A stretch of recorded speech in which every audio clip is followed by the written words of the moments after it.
کہ تکلیف ہے، کوئی مجبوری ہے اس کی، اگر وہ اس مجبوری کو لے کر تھوڑی دیر کھڑا ہو سکتا ہے، ابھی کیا تھا پورا کھڑا ہونا، کھڑے رہو،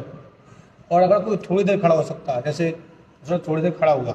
کتنی دیر اللہ اکبر کہہ کے ہاتھ باندھے، ٹھیک، اور پھر بعد میں بیٹھ جائے، تو اتنا کر لے، اتنا کر سکتا ہے تو اتنا کر لے، تھوڑی دیر کھڑا ہو،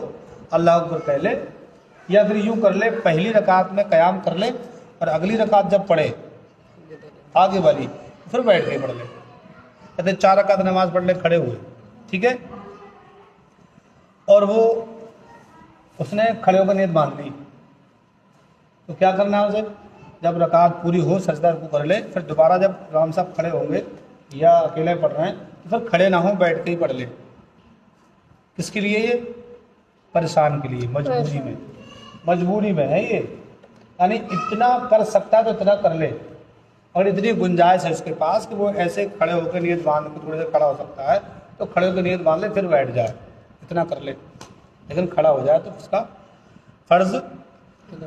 کھڑا، اتنا فرض کر لے تب بھی اس کا فرض ادا ہو جائے گا، اتنا اس کا کھڑا ہونا ٹھیک رہے گا، ٹھیک ہے۔ فتح رضویہ میں اس مسئلے کو بیان کیا گیا جلد 3 میں۔ تو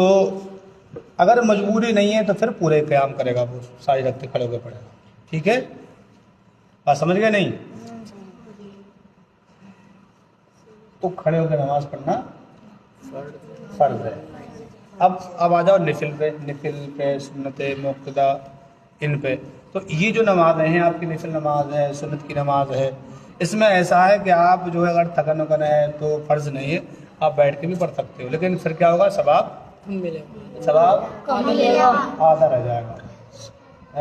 محنت پوری ہوگی، ثواب آدھا رہ جائے گا، تو کھڑے ہو کے پڑھنے سے پورا ملے گا، پھر کھڑے ہو کے پڑھنا چاہیے، نفل بھی کھڑے ہو کے پڑھ لینا چاہیے۔ اگر آپ بیٹھ کے پڑھ لو گے تو پھر نماز ہو جائے گی لیکن ثواب کم ملے گا، بات سمجھ آ گئی؟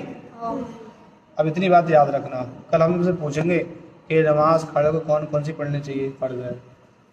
ٹھیک، اور کھڑے بیٹھ کے پڑھنے میں کیا نقصان ہے، ٹھیک ہے نا، تو یہ یاد رکھنا۔